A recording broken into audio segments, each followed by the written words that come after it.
Okay, I think we can start. It's 7 in Israel at least, 6 in Germany from where I'm speaking.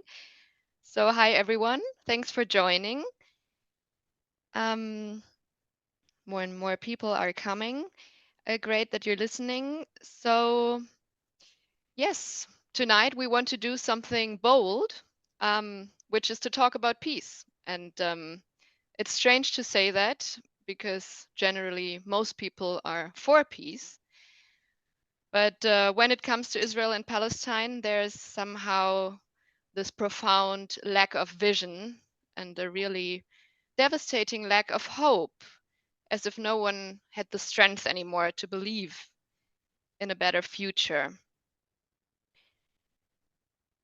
And indeed, it is hard to believe so. In 2 months into the Gaza Israel war, which I mean, all of you know probably who are listening, but just to remind, which was a reaction to the atrocity committed by Hamas on the 7th of October, terrorists who were murdering, torturing, and abducting innocent people.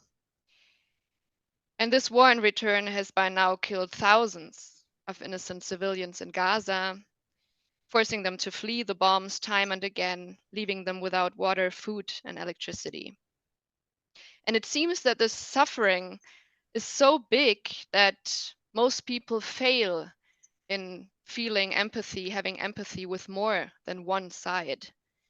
In Israel and Palestine itself, where terror and war make it basically impossible to see more than your own suffering, but also in the world where anger and hate lead to parallel worlds, actually, without any understanding of the other.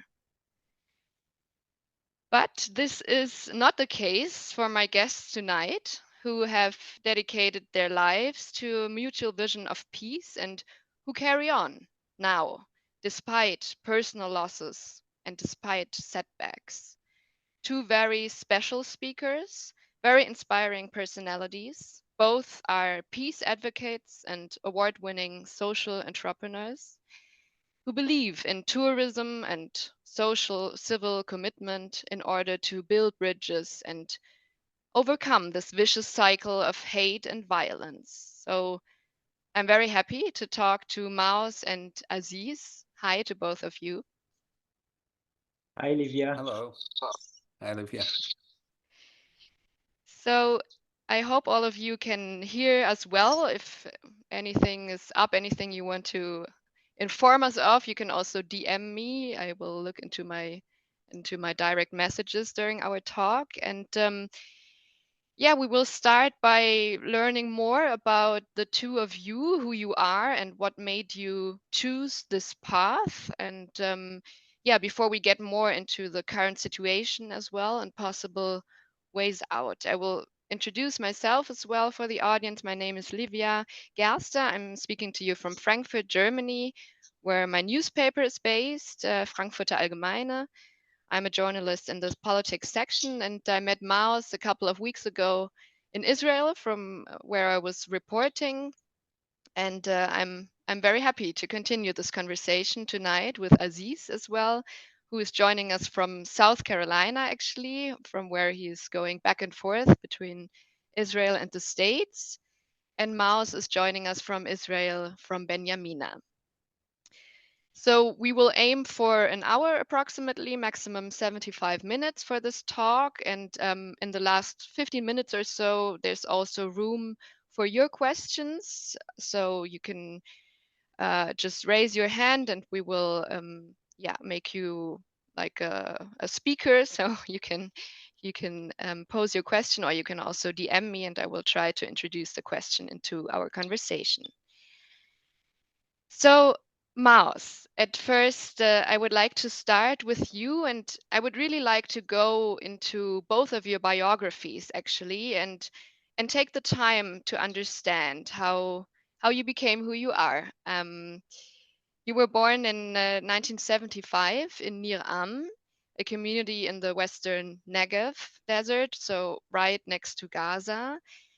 And I don't want to go too far into history, but since this conflict is so loaded with history, maybe you can start by giving us just a brief idea of the lives of your grandparents and parents. How did your family end up there in Niram? Thank you, Livia. First of all, I'm really excited to be here with Aziz, with you, and with all the audience and listeners. Um, so I'm, like you said, my name is Maoz Inon. I was born in 1975. My both grandparents from both sides immigrated to Palestine under the British mandate. They were part of the Zionist movement and the kibbutzim movement. The immigrants and their youth to Israel and founded two kibbutzim in the western Negev. One is kibbutz Ruchama, the other is kibbutz Niram, just 2 kilometers of the border with Gaza. And they founded the kibbutzim in the early 40s, before the independence of Israel. And when my parents got married, they moved to live at my father's kibbutz, where they raised my 3 sisters and my young brother. And when I was 14, we moved to Netiv Asara, which is the closest Israeli community within side of the international borders of Israel to Gaza. And so that's how I got to the Negev and the area. And that's where I lived till about the age of 22, 23. And can you just tell us about the idea of this kibbutz and the kibbutzim in general? What was it that your grandparents had in mind, and what your parents also, took forth? The kibbutzim was a social movement, living in a community that supporting each other and being supported by the community. And it was also based on the local and the community members' labor, mostly farming and agriculture. And that's how my father also became a very well-known and established agronomist, expert for wheat, sunflower, corn, and other crops that being operation that's been going in the Negev, but also in the other parts of Israel. And all my youth, I was driving or sitting in tractors and combine harvesters, and it was part of my life. Mm-hmm. Thank you. And Aziz, now we move a few kilometers, well, quite a few kilometers up northeast towards Jerusalem.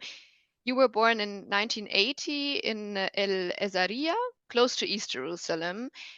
And how did your family end up there? And what is their story in relation also to 1948, when the State of Israel was founded and hundreds of thousands of Palestinians were forced to flee? Right. So my family is from Jerusalem, like you mentioned, originally before that from Hebron, where my family has been there for at least hundreds of years. We actually, as long as we can track it, ended up in Jerusalem. And then that's where my dad and my mom is grown up. My mother was actually born in Egypt, but came as a little child to Jerusalem. Her father was Palestinian. Her mother is Egyptian. 1948, when the war happened, my dad, my family was affected pretty much a lot, because my father's school had a bomb that was put in it. He ended up not going to school, and by the time the war ended, my family lost pretty much everything they owned. They used to be farmers as well, so there is something, another thing in common between me and Maoz about I don't coming from hear you, farming Aziz. families. Am I the only Had a one? lot of cattle Yeah, and we lost so you, on Aziz. that didn't survive the war. So my dad ended up Um, having to start working since he was 9-10 years old, and left school. So did my mom. Both of them had to start working since they were kids, and that's that's how we ended up in Jerusalem. Eventually, my dad bought a piece of land in El Ezariya, which people didn't see it as outside necessarily Jerusalem back in the days. We're talking about 5 kilometers east of Jerusalem, and built a house there. And until 1996, we were able to live there before laws were enforced where it made it impossible to live in Caesarea. I went to school in East Jerusalem. Most of my family's in East Jerusalem. But 96 laws were enforced after Netanyahu won his first term to become prime minister that made people who are from East Jerusalem unable to live in the West Bank. Thank you. We lost you in between, but I think we got the idea. I hope the technical situation will be okay.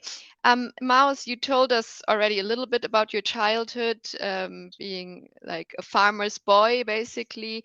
Um, can you tell us how did you know any Palestinians as a child? How did you perceive this whole situation when you were young? When I was a young child, before the first Intifada at 1987, I remember crossing the border to Gaza to fix the car, to buy a bicycle, or to go to the beach. And my father had many Bedouin friends. Bedouin are the Palestinian nomads. So we had many Bedouin friends. One of them was literally known as my father, Bedouin brother. And they were calling each other brother and calling us their nephews. And the same with my father to Khalil El Zayadna children. And we were attending celebration, mainly celebration, wedding, and when a child was born, we were always attending and being visited by the Zayadna family. But I didn't know I didn't know Palestinian in Gaza after 87. And I also had nearly no Palestinian friends, not if Palestinian with Israeli IDs, like 15% of the population of the citizens of Israel are with Israeli ID, and definitely not Palestinian in East Jerusalem or the occupied territories in the West Bank that I had zero relationship with. Hmm. And how did the feeling of security maybe influence your life or fear of attacks? Did it play a role? On my youth, it was a very quiet border. So I used to walk and ride my horse literally on the fence. It was just a barbell fence back then. But there were stories from the 50s and the 60s about Fedayun, like a Palestinian from Gaza that were putting bombs and mine in the fields, and there were few victims from Niram, from Kibbutz Niram, actually two brothers, Oded and Shachar, that died in the 60s, 1960s, stepping on mines in the fields and the agricultural fields of Niram. So it was stories, but nothing that I experienced. Mm. And so, Aziz, if we move back now to Jerusalem in the 1980s, can you tell us what kind of childhood was it that you had there? I always thought it was a normal childhood, but it really wasn't. I mean, normal in the sense I tried to play football, soccer, tried to do the normal the things other kids do. But 1980s is also was the Intifada time, first Intifada, and it was very quickly a big part of my life. I think in some ways similar to Maoz, I never met any Israeli Jews. He didn't meet Palestinians from the West Bank. I never met any Israeli Jews, period, growing up. The only ones I met as a kid were soldiers and settlers. And those were not usually good encounters. And I usually say, even when the soldiers were nice, it still wasn't a dialogue. You can't have a dialogue with someone carrying a gun and telling you whether you can pass or not.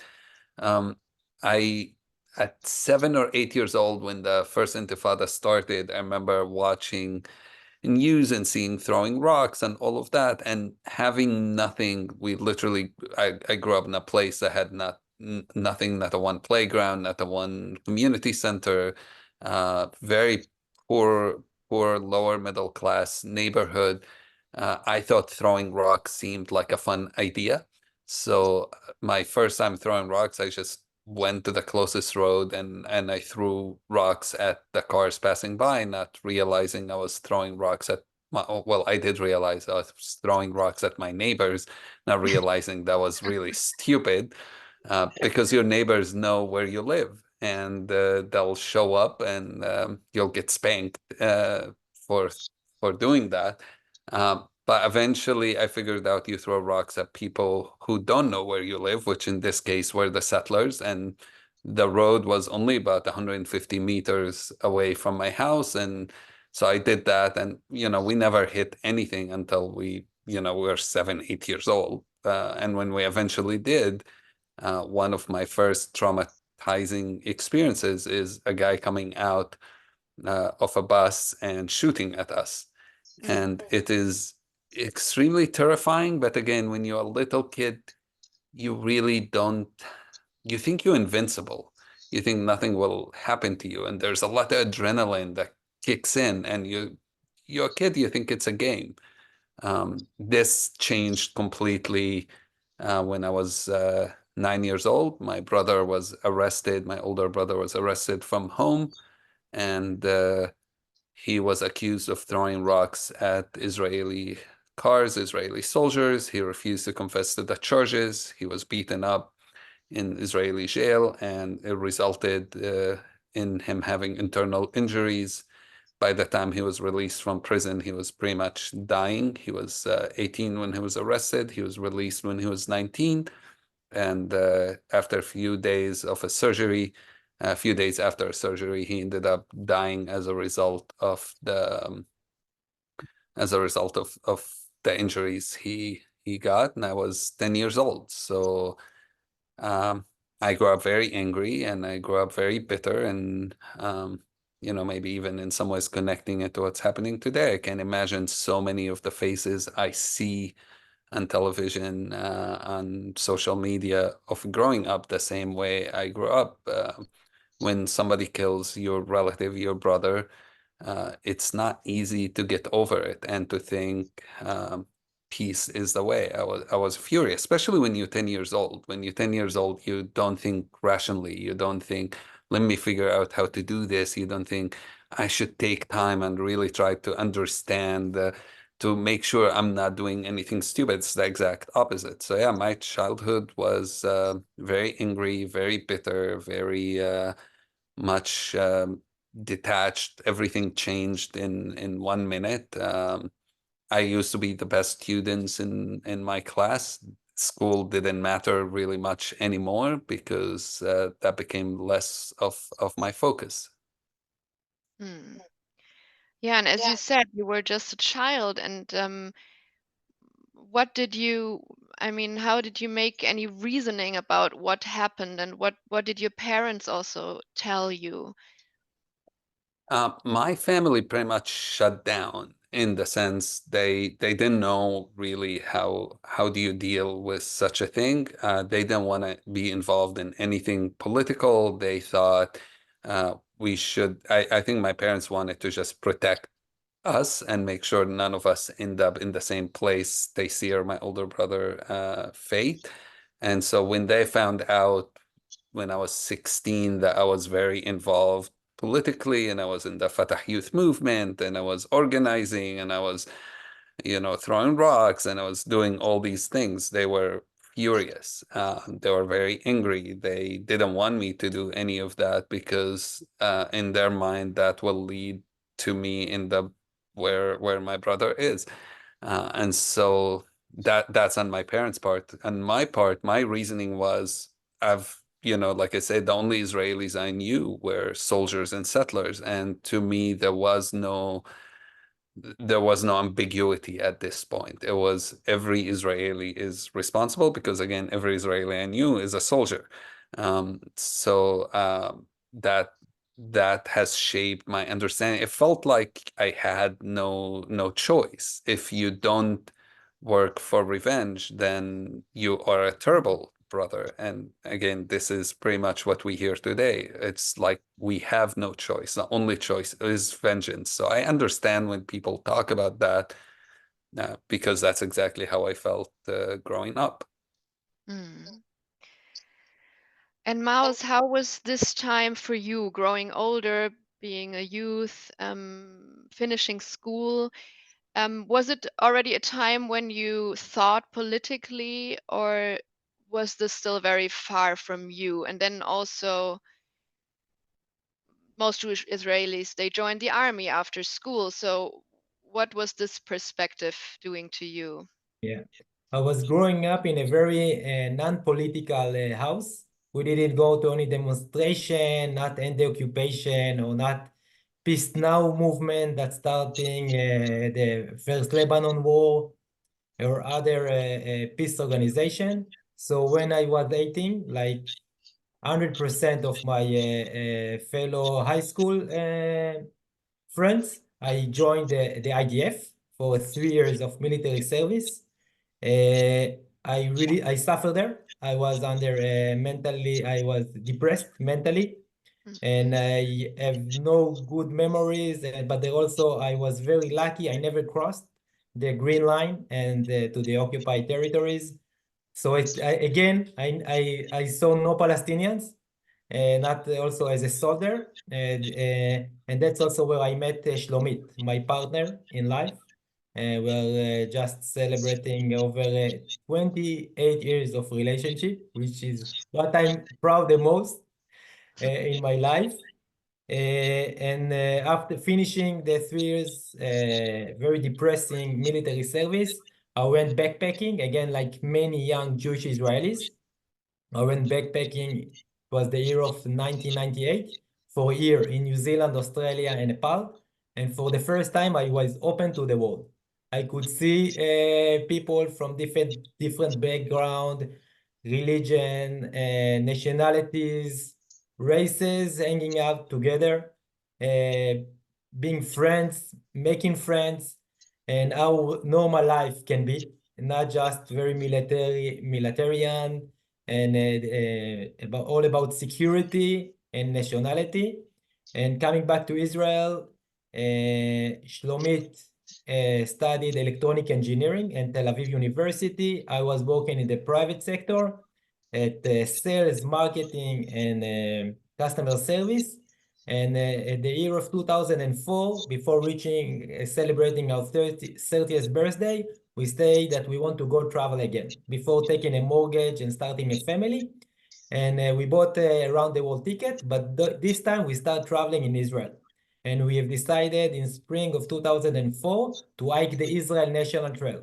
It's an hiking trail similar to the Camino de Santiago in Spain and France and Portugal, Appalachian Trail, about 900 kilometers from the border of Lebanon to the Red Sea. And for 44 days, we hiked the trail. And we were surprised that all our life, we lived in the land of the Bible, where so many great figures from the Israeli prophets and king and Alexander the Great and Roman Emperor and Jesus and the Holy Family and Prophet Muhammad and the Crusaders and Salah ad-Din and Napoleon Bonaparte, all those names and many others been walking this land. And we walked through Israeli and Palestinian communities within the borders, the 48 borders, the Green Line, and were amazed and surprised how many Palestinian communities are there within Israel. We were really surprised. If we just speak in the Galilee, at the north part of Israel, 50% of the population are Palestinian with Israeli ID. We are not talking it's not a minority. In many areas, it's a majority. And we walk through those Israeli and Palestinian communities and start dreaming about a network of hostels, of guest house, of hut, of refuge that will allow independent travelers from all over the world to come and experience the Holy Land and the beautiful landscape and the historical places, but most of all, the diversity of the people that lives here nowadays. And with those ideas, we hike a section of the Pacific Crest Trail in California, and then another 6 months in South America till the end of 2004. And that's where we got our first inspiration to open a guest house, a community-based guest house, after visiting an indigenous community in Ecuador, where an American couple opened a guest house. And we checked into this guest house and were invited for a dinner with a local family, with their neighbors. And the youth of the neighbors took us through the jungle to a beautiful lookout. And we walked through those 60 houses of the community and bought fabric and cheese and just sat for conversation. And then we volunteered and trained the youth in English and computers. And we were amazed how tourism can support and empower local communities. And we told ourselves, when we are back to Israel, this is exactly what we want to do. And we want to do it in a Palestinian community. Because traveling in South America, we learn the culture, we learn the language, we learn the lifestyle. And here in Israel, we didn't know the difference between the Eid al-Adha, Eid al-Fitr, and the Ramadan. We didn't know where Jesus was born, where he's buried, and where he was announced. So we said we're going to open a community-based guest house in a Palestinian community within Israel to create a bridge, to find the shared interest and to make a shared vision to Israelis and Palestinians within Israel. So we started when we reached 30th, this was what motivated us to open a guest house in Nazareth, the largest and most important Palestinian city within Israel. Well, thank you, Maoz. That's yeah, you were already telling us about many of your great projects, and this is also where your story meets the story of Aziz, who in the end also went into tourism as a mean to build peace. But just to go one step back, I'm just curious because you said also to understand the contrast to the time before, because you said the military time was very depressing for you. Can you tell us what it was that you experienced that made you really doubt maybe this whole way? The system, I just recommend you to read Catch 22 by Joseph Heller. And this is the reality. It's not a book. This is the reality. The military and the officers are so not intelligent. And as higher you go in the rank, the less intelligent the officer are. And it's meaningless. There is no meaning. And I couldn't understand the concept, and there is no logic. And for me as an individual, that very realistic, but I always look for the logical solution, or what's the logic behind any action. And I could find no logic. And it just this dissonance just literally put me into a very difficult mental situation. Only after when I was 23 or 24, I went to a therapist, and he told me, Maoz, you were supposed to go to a therapist after 2 weeks because your character and way of thinking is not suitable for this method, this thinking, this system that basically has no logic and no meaning. Okay, and so you were telling us already about how suddenly, while backpacking through the world, a whole new world opened up. And I want to turn to you, Aziz, now, and your moment of this new world opening up, which I think was coming when you were suddenly also learning Hebrew and having a different perspective suddenly on on your own country. Can you tell us about that? Yeah, I think both Maoz and I have realized you can travel around the world and connect and understand and learn so many amazing things, and it's something I've done and he's done, but it's the most powerful form of travel is the one we do across the street that most Israelis and Palestinians don't do, sometimes unable to do.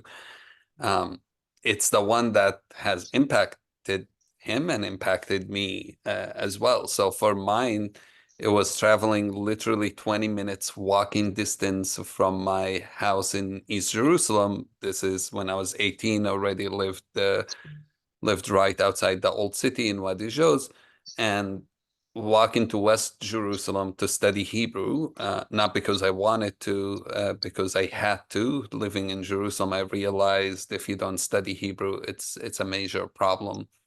And in my Hebrew classes, when I met the first Israeli Jews that I was able to sit down and have a conversation with, and one of the things we quickly both realized is that we know nothing about each other, is that there's so much stereotypes. There's so much we've been socialized to fear, to misunderstand, to ignore everything about each other. And we live in this world of ignorance because if you don't know the other side, you dehumanize them and you demonize them. And in that classroom, I made my first Israeli Jewish friends, and I realized that we're not really doomed to be on opposite sides. This binary understanding of that Maoz and I have to be enemies doesn't make sense, because it's not really Israelis versus Palestinians. It's those of us who believe in justice and believe in peace and believe in coexistence and believe in working together versus those who are not there and hopefully not there yet. And so it really switched my thinking being in that class. And I was very lucky because my Hebrew teacher was just an incredible human being. And it started all from her simple act of kindness. And I always try to remember that it is simple acts that can transform people. And sure, it's a journey and it takes a while, but when I showed up to class and I was very uncomfortable and I didn't really want to be there and I was very afraid of being there, she walked to me and greeted me with the biggest smile and said, "Hello, you're welcome, how are you?" in Arabic, broken Arabic, but still in Arabic. And I was confused how this Israeli woman is nice to me. And it was the first time I felt being treated like a human being. And I was 18 by somebody on the other side. And so that made me rethink slowly. And this relationship has made me rethink a lot of my presuppositions from before, and made me understand that there are two narratives. And we have to understand the Israelis in the class knew nothing about Palestinians. Me, I knew nothing about Israelis and their story. And, you know, some people can do it locally. Some people have to travel internationally to do it. I'm thinking of what Maoz said and thinking of my dad, who came to visit me a few years back in the US, and I sent him to pray on Friday to one of the mosques in Washington with a friend. And when he got there, the mosque was too full. So they didn't pray in the mosque. And I knew this later. I asked him, "So where did you pray?" And he said, "Oh, we prayed at the synagogue."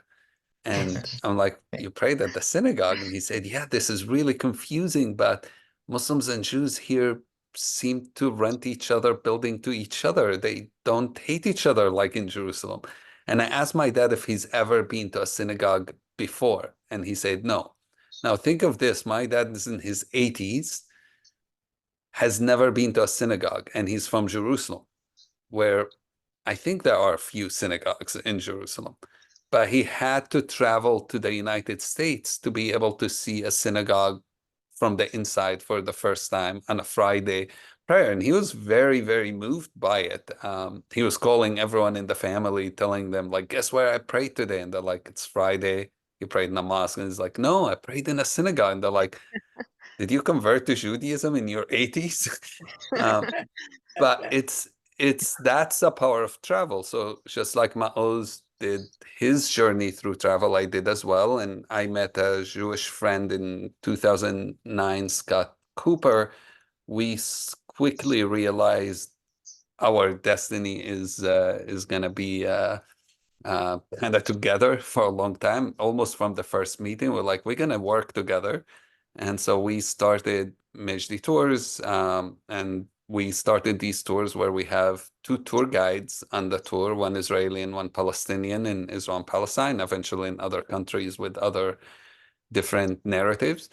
And I remember when we first started, people told us this is the dumbest idea. No one is going to take this tour. Why would anybody want to learn about the different narratives? And I'm sure, Maoz, you probably had people telling you the same about the hostels network. And yet it's become an incredible journey. And the people who have joined and become part of this journey, the tour guides we working together, the staff, and I see at least one of our staff is here, so I'll say hello to Kim.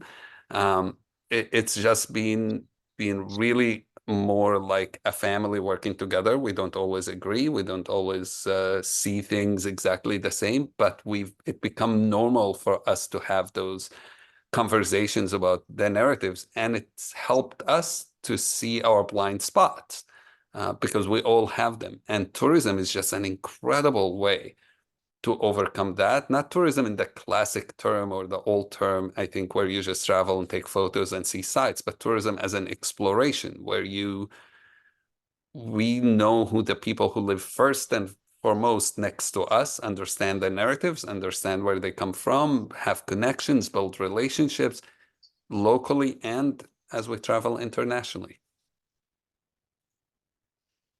You were speaking about some reactions already. How was it for you, Maoz? Did people think this is unnecessary? Did they think you were naive? Did they even get angry, maybe? Yeah, exactly like Aziz said.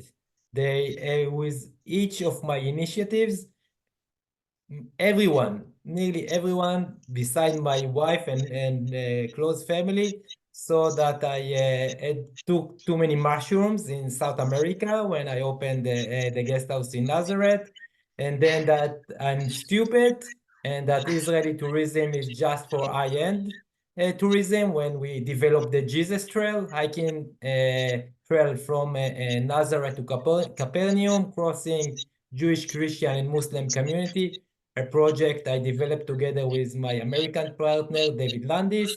And when we started Abraham Hostel and Abraham Tour, everyone, if it's the majority of the tourism experts within Israel, Ministry of Tourism, investors, and everyone said no one would want to stay in a hostel, no one would want to share the kitchen with with fellow travelers. Yes, it can be done maybe in New Zealand or maybe in the Far East, but not in Israel. And when we open Abraham Tel Aviv and Abraham Eilat with each of our initiatives, the majority said that we are naive, we are dreamers, but it's never going to happen. It's never going to be profitable. You're never going to make it. And now when Aziz and I and many, many others are talking about making peace, we are in the same position. That everyone are telling us you are naive, it's never going to happen. But when Aziz and I, Azme, Awaude, and my brother Magen, and many others, I now guarantee, and by the end, I will give a date when peace will be happening in the Middle East. And Aziz, if you think back of all the years that you dedicated to this project, to these projects, what is the one that makes you most proud, or that you just love to look back to? Which year or which activity? Oh God. Which event maybe, or journey, or which meeting?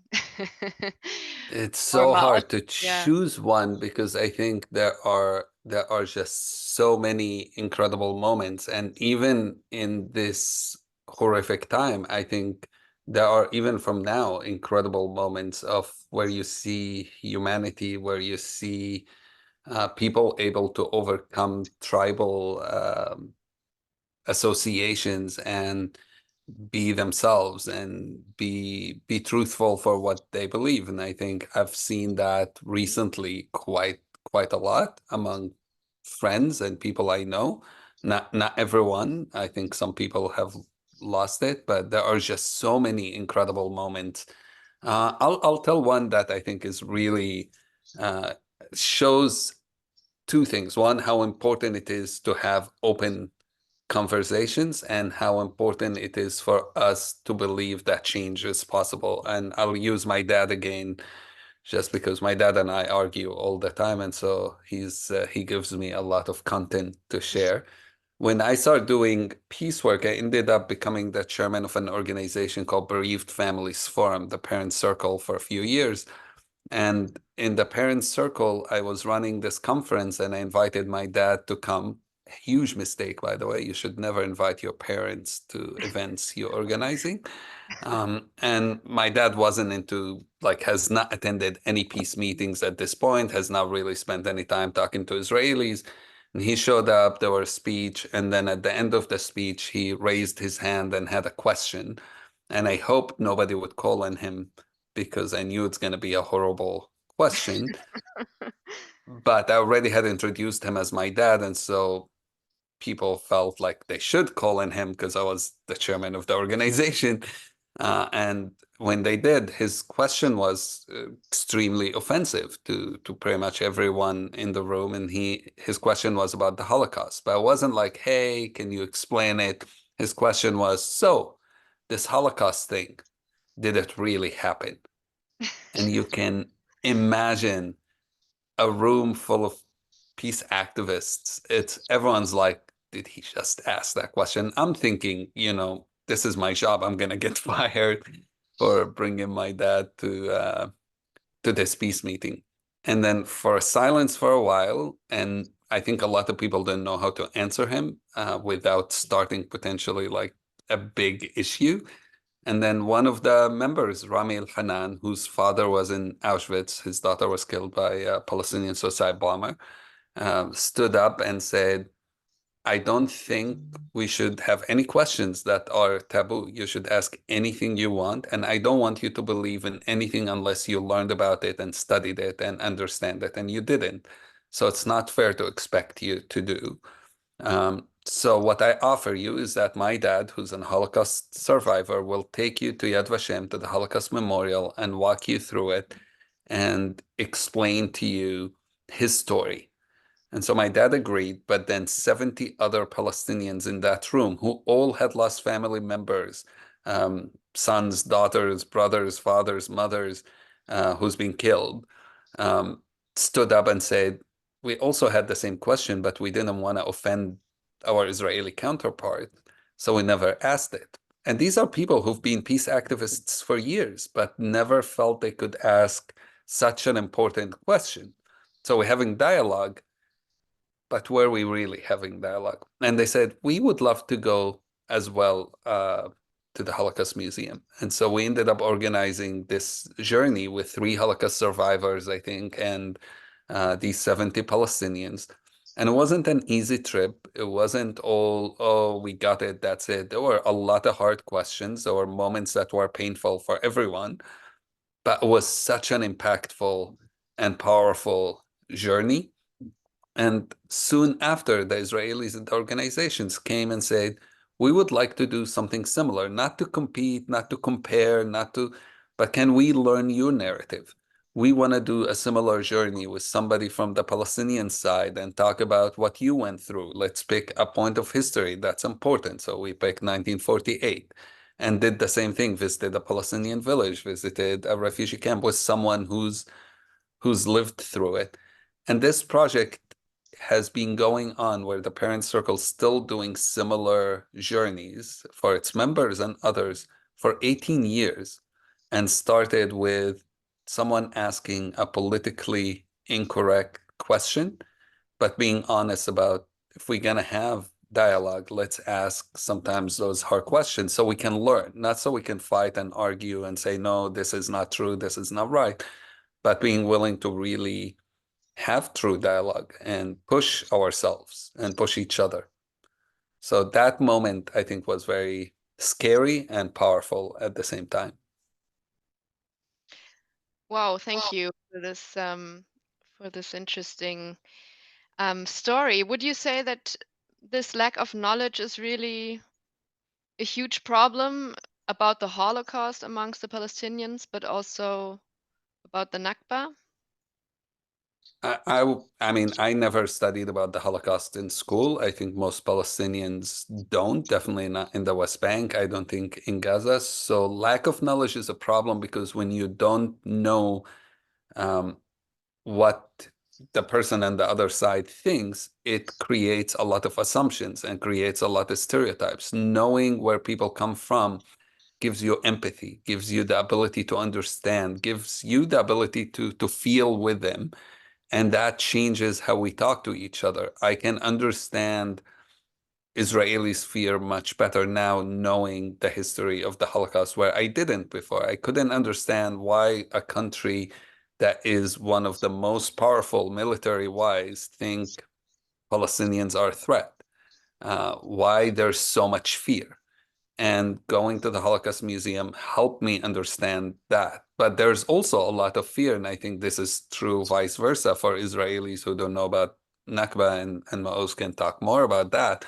I think if you don't, there's a feeling that if you empathize with someone who you view as an enemy or the other side, it weakens your own story or justifies whatever they do to you. So if a Palestinian empathizes with with Israelis and for what happened October 7th or for the Holocaust or for you can call it, then that justifies everything Israel is doing and the Israeli government is doing. And vice versa. If an Israeli sympathizes with me or my story or with what happened to Palestinians at the Nakba, then it means it justifies what Hamas did on October 7th. And that's not accurate. I don't think it's true, but there's a fear of empathy because it justifies. That's I think where that ignorance is. It's an ignorance that sometimes we choose to have because we're afraid to empathize. Yeah. Now you already talk about the 7th of October, and I don't know if people who are listening know, but your dear parents, Maoz, were murdered on this day, and they actually belong to the probably one of the first victims of Hamas on this day in their community in Netiv HaAzara, which is so close to the fence. I know it's very hard, but I also know you're used to telling the story because you want to make something out of it actually. So I want to ask you again if you can tell us what happened on that day and how you learned about it. Yeah. So Saturday, October the 7th, I woke up from the room I'm speaking from now, my bedroom, and watching my WhatsApp messages from bed. And I saw that my dad wrote in our family group that there are sirens, alarms, shooting, and missiles, and that they locked the house and they are in the safe room.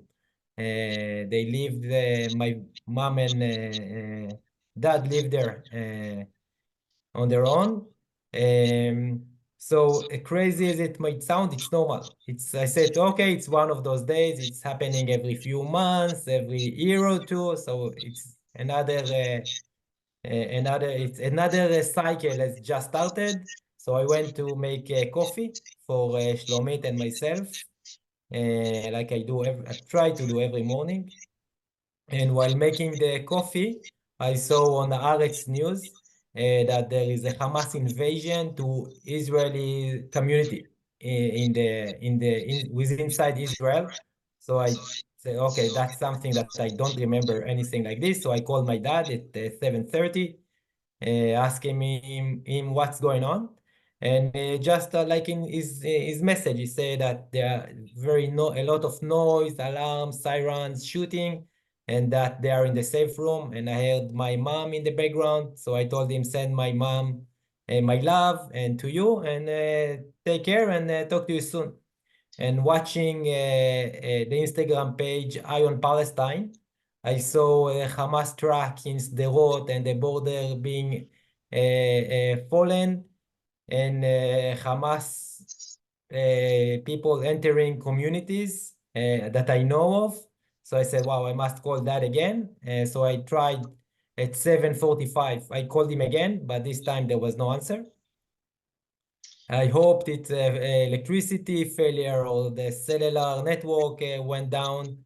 So I called my sisters that live in Israel, my brother who's based in London, and we all tried to reach them, their neighbors, but there was no answer. So we said we better be together. So we grouped with the eight of their grandchildren that lives in Israel. We grouped at my sister's house, and all the day tried to call them or their neighbors. At 5 in the afternoon, we were able to reach the security person of their community, and he told us that the house is burned into ashes, and he found 2 bodies inside. Yeah, that's and more than 8.5 weeks ago. Nothing can prepare anyone for the moment that he would lose both his parents at a terrorist attack, but not just my parents. I lost not only my parents, I lost 20 other members of their community, and many of my school friends, their parents, their children that were murdered or were kidnapped or still being held hostages. So it's not just a personal tragedy, it's a community tragedy. And I don't know if you remember this, Maoz, but I sent you a message, I think on October 8th. We weren't best friends before, and we've got to know each other much more since. But I remember reading somebody telling me, I think Yuval Ben Ami, who's a common friend between us, he sent me a message and said, just so you know, Maoz's parents have been killed, and that was October 8th morning, and I sent you a message that morning or that evening my time, and I just looked it up, and I just told you how sorry I am and how heartbroken I was and how awful it is, that there's no words to even describe this, and it's an act of cowards, and sending you all the love and hugs and so on. And when we talked a few weeks after, I think I told you as well, I'm so amazed by your ability to be able to so soon speak up and become a voice for peace, because it took me so many years to get in that direction. And still, I'm always, every time I hear you tell your story and talk, I'm always in awe, because you're still mourning, you're still in this space of so much to deal with, of trauma, and from someone who's gone through it many years earlier, many years ago, it never really leaves. And yet being able to do that today and being such a loud voice for reason, and having so much even empathy for Palestinians and for people in Gaza, it's just so amazing, because I think you're the one person people won't blame if you decide, I just don't want to deal with any of this, and yet you chose to speak up, and that's just so incredible, and it's so inspirational, especially when people say we have no choice. If you could do this, then everybody else could. Nobody can say we have no choice. Thank you, Aziz. Thank you. It was very supporting on October 8th. It's very supporting now. And the amount of condolence and support my family received from Palestinian within Israel and the West Bank in Jerusalem, from the Arab world, was so powerful and so supportive. And that's what made me understand and believing that peace can happen. And that my role is to become a peace entrepreneur. to use the methods I use in my business and social initiatives and act the same to make peace happen. And since then, in the last 10 weeks, I'm meeting hundreds of organizations, even the individual Palestinian, Israelis, international, from the international community. And I'm just, we are building and making hope. And this space is part of it. So we are trying to make hope to other people, because hope is what motivates us. It's what makes us believe and act. It's not just something we need to think of, it's something we need to make. And again, I'm using the words of Hazme Awaude. So this is why I'm here today, to make peace and to make hope. Oh, can I?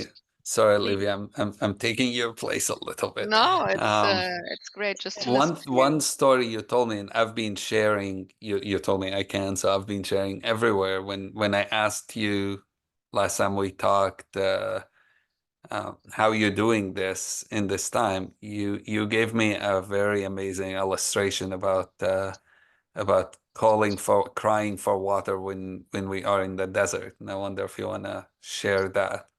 Yeah, exactly. So when we are in the desert and we are thirsty, we are crying for water. And 10 weeks after my parents were murdered and we are in a war, I'm crying for peace. I think it's the most human thing to do, to cry and ask for peace. And take this cry, and what I'm learning every day. I'm learning every day, and it's a path that we are walking together, the path of peace. And from crying, that the first few weeks I was just crying, literally, for peace and tears. And now we are making peace and making hope. And this is why we are here now, 10 weeks after, in this space, and because I'm ready. I'm ready for action. And again, thank you everyone. Thank you everyone for listening. Yeah, thank you. Thank you to the two of you. We're already speaking for 1 hour, and I think this was very, very intense and as Aziz said, so impressive that someone who loses his parents will say no to revenge, but to something else. And I want to also give the opportunity to our audience to ask you some questions if they have. I'm seeing that there's one by Yoram, and I will try to accept you so you can. Livia, if Yes, possible, I do want to summarize how we're going to make peace. Okay? yes, that would And be I'm great. sure Aziz will agree with every word I'm saying, even though we haven't talked about it before. Like Please. with each initiatives, you must have a dream, and then you must have values and partners, build a strategy, executing the strategy, and constant look for a meaning. This is with all the initiatives myself, and I'm sure Aziz initiative has done in the past. And this is exactly what we are doing now. We have a dream, peace between the Jordan River and the Mediterranean Sea. We agreeing all the values, justice, reconciliation, equality, solidarity, security. We are agreeing all those values. Many agree. We also, now we are building partnership between so many individual and organization in Israel, in Palestine, shared organization, and with the international community. We are now building the strategy. This space is one part of the strategy. And we are building strategy, and we are going to execute it. And in 4 to 6 years from now, we are going to make peace. I can see it like I saw the guest house in Nazareth, where the entire city was a ghost town, and like I saw the Jesus Trail, and like Aziz is seeing a network of dual narrative tours that will be run around the world. in every conflict area of the past or of existing conflict. Aziz can see it in his eyes, and we both, I'm sure, both Aziz and I can see how we make peace in 4 to 6 years from now. Well, thank you. So we open up for some question. There's the first one of, I think, Yoram. You can unmute yourself. I made you a speaker. And if you can just introduce yourself briefly and maybe not make it too long so we have time for more than a few. I don't know if he is still there. If not, I will go to the next one.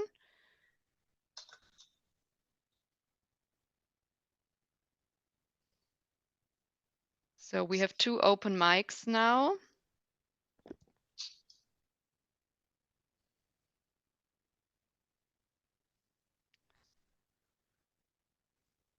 Aziz, how do you see my vision?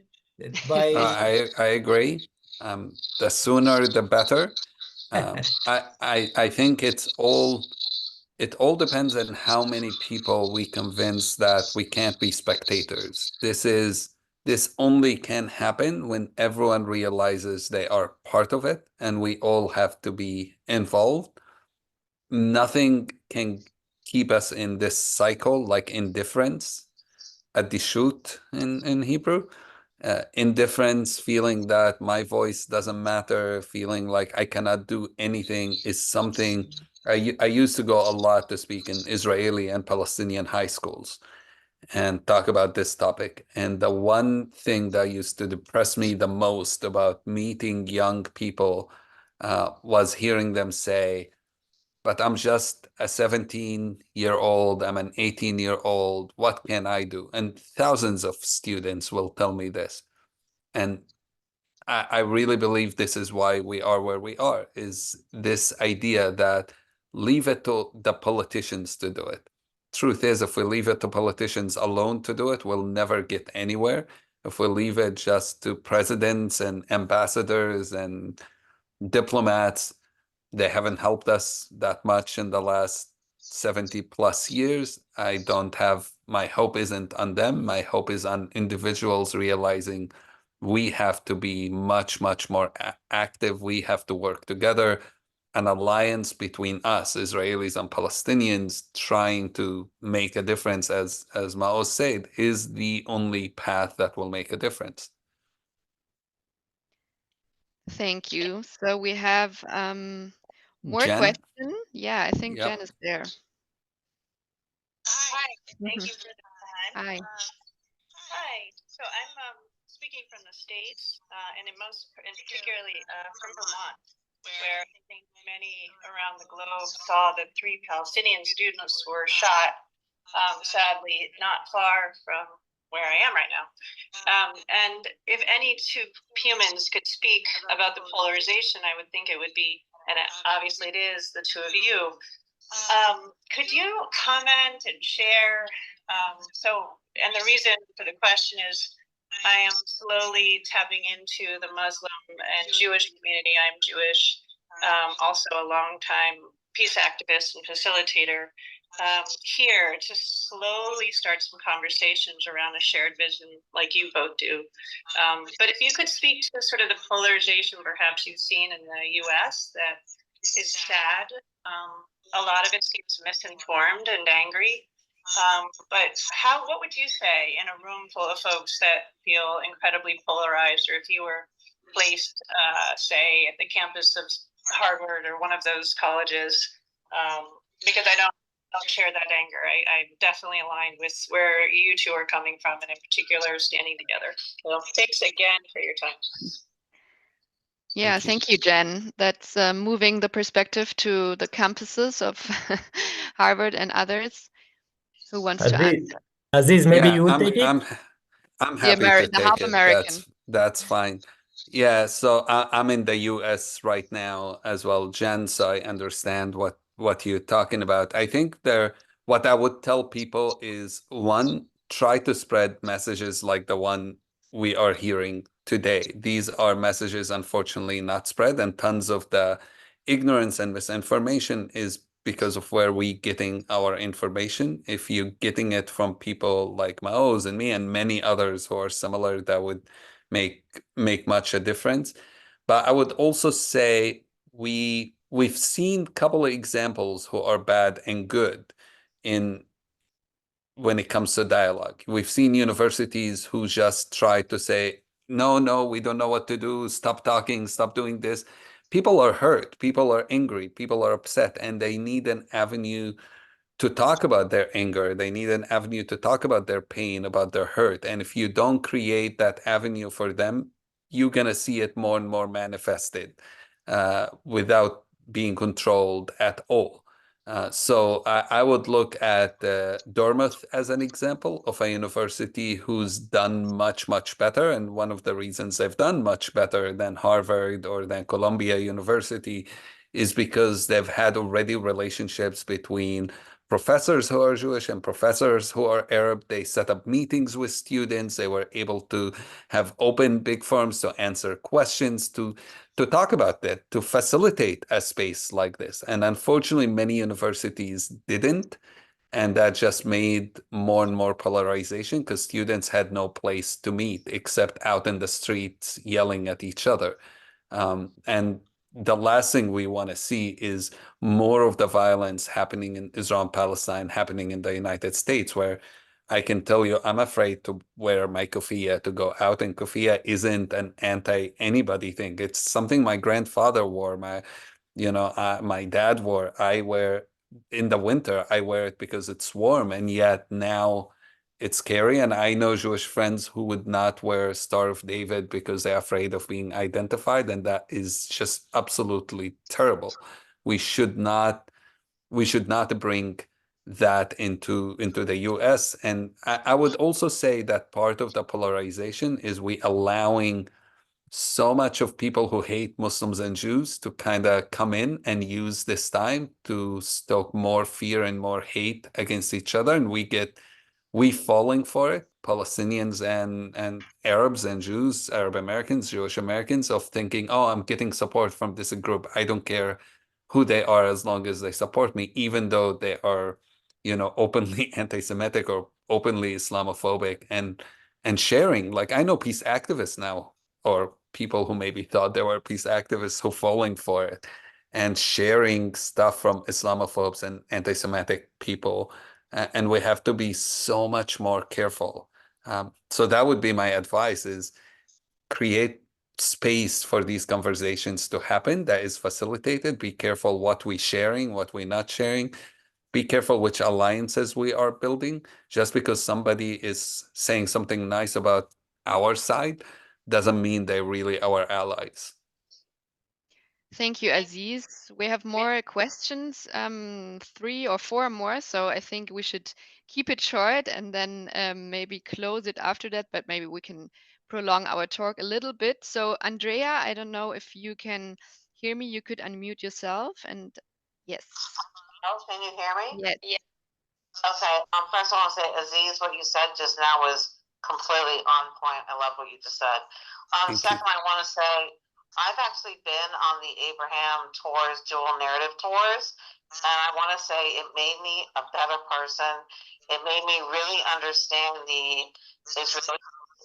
Andrea, which one did you do, Jerusalem or Hebron? I went on Hebron, and I also went on the Gaza border one back in May. There was a I don't think there is one anymore. I mean, not to laugh, but it's just, it's kind of. Anyways, the point is that going on those tours really helped me understand both sides. So I think what I wanted to say about that is, how can we encourage? Because I remember looking on the website and seeing like who left reviews, and I feel like there's like a certain demographic that goes on these tours. Like I do viral TikTok lives on Israel Palestine, and I feel like there's certain people that go to Israel, right? Like a lot of like Jews go, right? And then Palestinians go, of course, and then like certain pro-Palestine people go, and then there's a lot of people who just seem to care about Israel Palestine, but they don't make the trip, right? And I feel like if you care about this conflict, or even if you don't, like, I feel like everybody should just go. But I feel like, how can we get more people to actually go on these dual narrative tours? Because I feel like it's important to hear both sides, right? I feel like everybody who goes to Israel should go to the West Bank, should go to the Gaza border. Everybody should see this and really understand both sides, but see both sides, not just see one side. So how can we encourage both, like, everybody to see both narratives and to see it like from a good lens, not, you know, do you know what I'm saying? Yep. Maoz, you want to answer?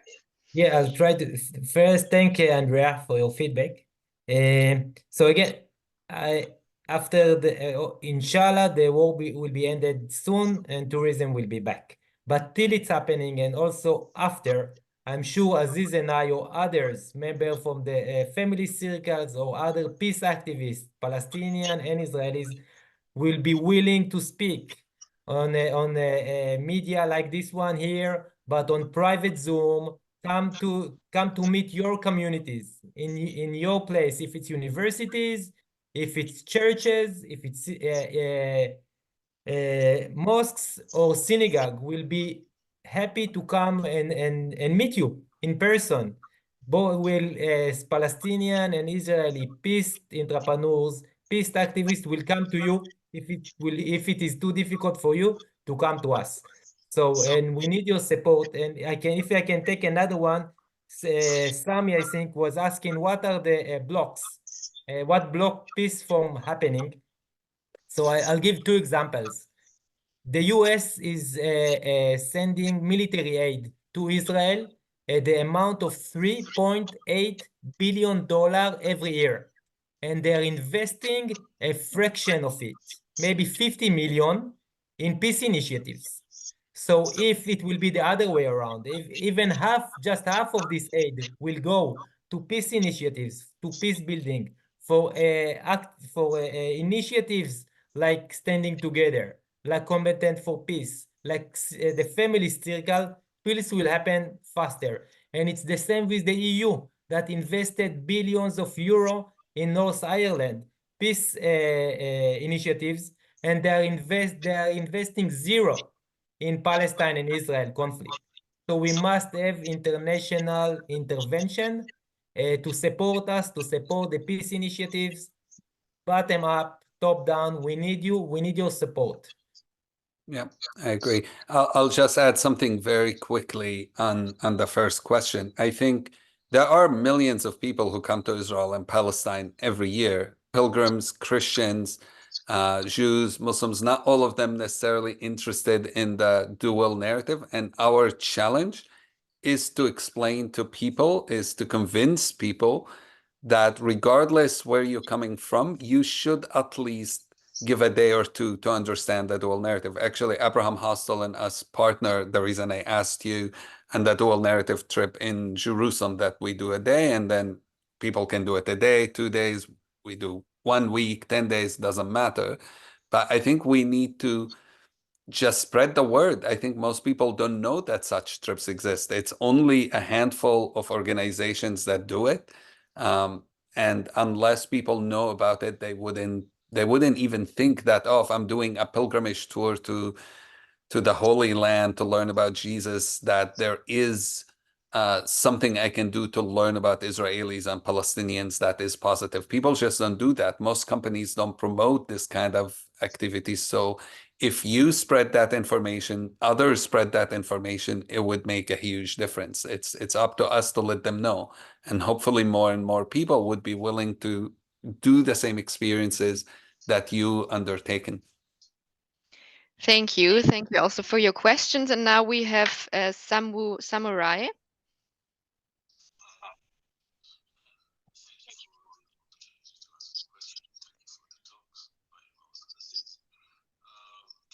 Shame I know Maoz is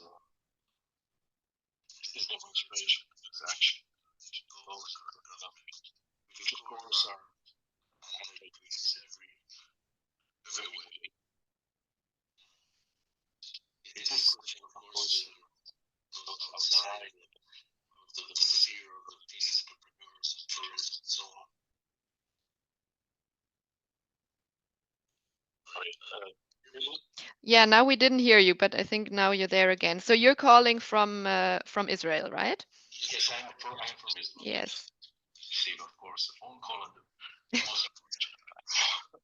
Okay, anyway, so in my view, Maoz is promoting one of the most important steps towards peace on the national sphere, which is again deposing the current government.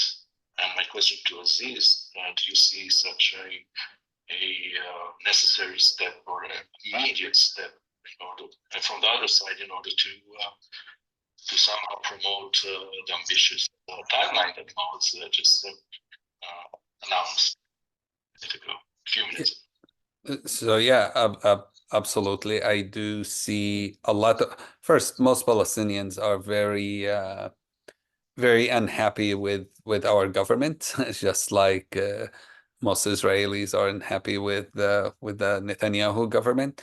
In our case, we haven't had an election in the last 15 plus years now. I think 17 years almost. And there's a lot of frustration because most Palestinians have never had the chance, who are alive today in the West Bank and Gaza, have never had a chance to choose our leaders. If you on Arabic, Twitter or Facebook or whatever social media, you will see tons and tons of frustration with leadership. People are really angry about whether it's We lost you. There you whether are. it's in Gaza, whether it's in the West Bank, or all of that. So yeah, I see there've been a few even initiatives, there've been some protests, there've been a lot of people trying to do that. It hasn't been successful so far, but I'll see more. I expect more and more of that to happen. I would say though, just to add to that point, is extremism needs extremism. And in some ways, just like Netanyahu back in 2019 said, like Hamas is good for him because Hamas gives him a reason to say two-state solution is bad. Hamas needs Netanyahu. And there's this kind of authoritarianism and terrorism and violence always is a cycle and needs each other. And that's the thing we have to try to break. It's not really one or the other.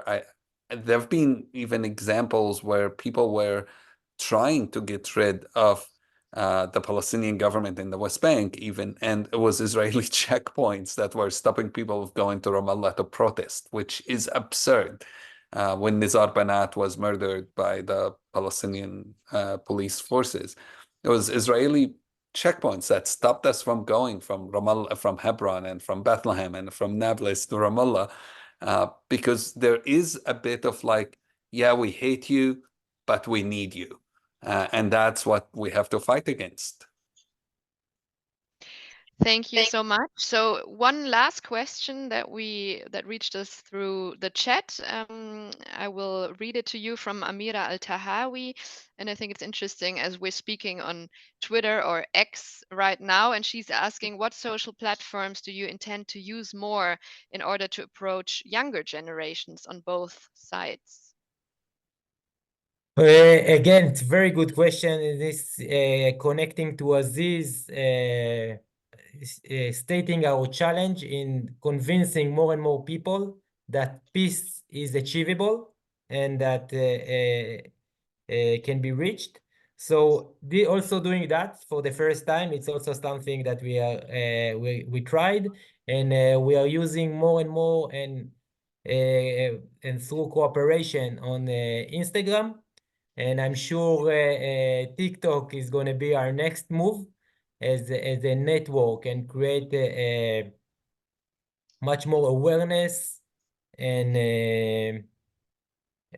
reaching out to the young generation. If it's Z generation, I forgot which generation we are talking about now.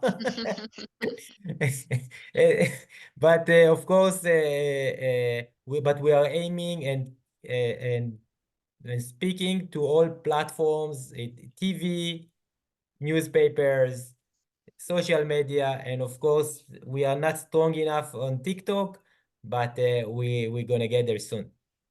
Yeah, I agree. I'm working on a project, and I think probably Maoz and I need to talk a lot more to coordinate our work more. But I'm working on a project of creating content for TikTok because I think it is where young people are, and that's very important. But every platform is important. It has different groups it reaches. But yeah, TikTok is probably the one we don't exist as peace community almost at all on.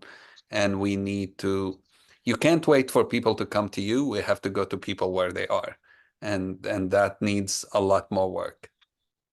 Yeah, but if any of the audience can help and support in TikTok platform or in other platform to share this our hope and dreams and vision, it's we are reaching out. Okay, reaching out for you. It's very easy to contact us on DM on other all platforms.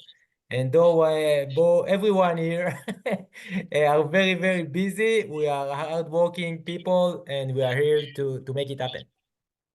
And now I must go and make dinner to my family. Yes, They're gonna kill me. that's true. We're at 80 minutes. So thank you so much. Thank you to Aziz and thank you to Maoz and everyone listening to us. And I think following up to the last question, everyone can follow Maoz and Aziz on Instagram, on Twitter, if you're not already doing it. And we can all, I think, just learn from you and from listening to you. So many great stories, positive stories, sad stories at the same time. And yeah, makes you feel like maybe it's better not to have such strong opinions without knowledge, and instead to learn more, and also make the tours that you're offering, if you're from Germany like me, from Europe, from abroad, travel to Israel and Palestine instead of judging from afar, and really listen to the right people, to people like you, and not to the people of the voices of hate and violence. And it is possible to believe in something else, and that's what you've proven today. So thank you so much for that, and have a great evening, everyone. Thank you, Olivia. Thank you for moderating and for all the questions and for your time. Thank you. And I also would like to thank Michal Amir for my team for making this happening. So thank you, Michal, Livia, Aziz. We'll talk. I'm sure we'll talk soon. Love and Yes, peace. we will. Thank you for all the Thank you. listeners. Thank you. Bye-bye. Bye.